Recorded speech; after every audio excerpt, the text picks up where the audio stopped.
Alright, so I sat down with a buddy of mine yesterday and recorded the creation of a wretched character which just went all over the place, so I deleted it. It was a hot mess. Been up quite a while, so he was a little rugged. But in Wretched, and this is going to be a Wretchedverse thing. I'll debate about making it a Rumble exclusive, but start putting videos on Rumble too, because I figure this mouth will get me booted. This mouth combined with this brain and my wrong think will get me kicked off YouTube. Plus, it's got like such limited growth. It's crazy. Stat creation. Cannon fodder mode for Wretched is 3d6 in order. And then the safety net expands your typical OSR range from the -3 to +3 range to a -4 to +4 range. And I have a stat method that I use for my games that I called heroic, because everybody complains about them low stats. But I find that the mean on this is pretty decent. You get above average stats. So I use a 2d6 + 6 method arranged to taste. And I've used that for my fantasy OSE for a while. And I want to run a Wretched space thing. So put it in there. Still got 2 8s. So you won't get anything below an 8. But 18s are still rare. So that's what I did. That's how I'm going to run it.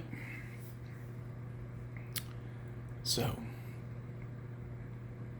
stat methods just give you your stat range and then arrange it. I do not like the subtract and raids. That is a bit min-maxy to me, and I don't like it. So I don't use it ever. Because then you have people who are 18s and then they have huge negatives elsewhere, and I just seems a bit like a crazy range, but where the 2d6 + 6 gives me a nice, a slightly above average bell curve, which works out well. You can be pretty much anything you want, and sometimes you're very exceptional at it, but you're not always consistently exceptional, which I like that range. So they don't talk about encumbrance at all in Wretched, or they do. I just glossed over my brain here lately. But I grabbed a carcass crawler where they had a 9-point item-based system similar to the slot-based systems used, or item-based systems for like Lamentations or some of these other games. We don't keep track of weight, you keep track of bulk. 9 points. Tiny, jewelry, blah, blah, blah. Nothing. Unless you're carrying a ton of it, it doesn't matter. Don't count cybernetic implants or any of that as having any weight. That's part of your body, so it's not a big deal. So you don't have to worry about your cybernetics being heavy or anything unless it gives you a minus movement in the description. Most items are 1 point. So one hand held thing would be 1 point. A weapon like a rifle, whatever, at 2 point. And then if you're wearing light armor, 1 point. And if you're wearing heavy armor or medium or above, is 2 points. And you have 9 points to work with, and I'm going to allow your strength bonus to adjust that. And then there's a separate way to deal with stored items. So you can put so many stored items in an item, and you're only really carrying the one item, which might be 2, but it has a bunch of one item things in it. That way you don't have too much gear on you, but I think gear is important. I don't see a lot of paid attention to when I watch other people run Wretched stuff, but I do think encumbrance is something you got to keep track of. You can't carry everything in the kitchen sink, and if you want to, then get a cart or something to hover along. But then you're not being sneaky. You might be an oddball. You'll start to look like the homeless people pushing their carts down the street. most people don't push a push cart around when they go to town. That's weird. Maybe I'll even have some super high-tech stuff. We have trans-dimensional storage cabins or something. But in the most part, you would have your clothing weighs nothing. Where if you're wearing armor, like there is a blad of armor in Wretched Space, but most people don't walk around in Kevlar vest. That'll draw attention. But where you're having this corporate-dominated weird future, I'm going to say open carry is almost the norm on the periphery states, and then it's only really restricted when you get into the inner core of worlds where control is more forced. But as you get towards the boundaries in colony space or something like that, then that would be next to, kind of like libertarian land where just whatever, man. So yeah, 9 points modified by strength bonus. Which also means if you have pathetic strength and you get a minus, that 9 becomes an 8 because you're a wimp, you're a weakling. Very easy, right? So I didn't put a limit on what equipment you can have at creation except TN20. It has a target acquisition number of 20, then you don't really have to, then you have to worry about it. Anything above a 20, which is like laser pistols and most other stuff, you have to make an acquisition roll. So on session 1, you go, I'm going for an acquisition roll on a laser pistol. Make that roll. But starting the game, when you create your sheet, no, none of that. Most people don't. And a lot of people, we have a right to firearms in the States. A lot of people don't have guns. And then those who do have guns, we got a lot. I love fucking weapons, man. I keep a 9mm pistol, my Walther PPQ, on my desk. My computer desk, there's a loaded pistol. I keep it there all the time. When I was growing up, my grandparents kept a revolver on a nail over the door to their bedroom. It hung there as long as I remember. There was always a loaded pistol there. And I think it was a .38 revolver, actually. And as my grandmother got older, she kept a loaded .22 pistol on her in the house, like on the coffee table next to her, wrapped up, covered. But it was a pistol. It was always there within hand's reach.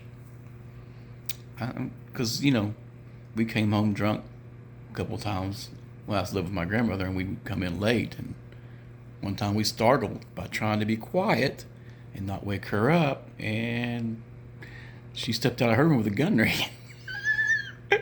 So I stopped trying to be quiet when I came home. I rattled my keys.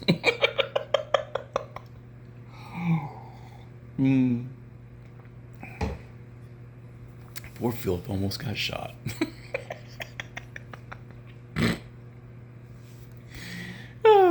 So